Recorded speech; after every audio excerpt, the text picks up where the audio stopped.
بسم اللہ والصلاۃ والسلام علی رسول اللہ۔ کیا اعتکاف کے لیے آدمی منت مان سکتا ہے کہ میں فلاں مسجد میں یا فلاں جگہ کے جا کے اعتکاف کروں گا؟ تو آدمی مان سکتا ہے ایسی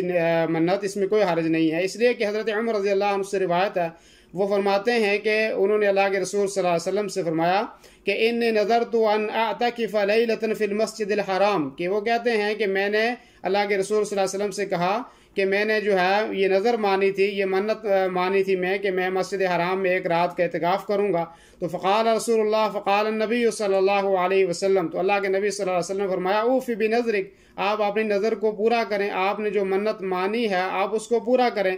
تو یہ متفق علیہ روایت ہے، اس سے یہ ثابت ہوتا ہے کہ اگر کسی آدمی نے یہ منت مان لی ہے، یہ نظر مان لی ہے کہ میں فلاں مسجد میں جا کے اعتکاف کروں گا، یا کوئی کہتا ہے کہ میں جو ہے انشاءاللہ حرم میں جا کے ایک رات کا اعتکاف کروں گا، تو ایسی جو منت ہے وہ آدمی پوری کر سکتا ہے اور اعتکاف کر سکتا ہے، اس میں کوئی حرج نہیں ہے۔ دینی رہنمائی کے لیے ہمارے چینل کو سبسکرائب کر دیجئے اور گھنٹی کے نشان کو دبا دیجئے تاکہ آپ کو مزید قیمتی ویڈیوز ملتے رہیں۔ جزاک اللہ خیر۔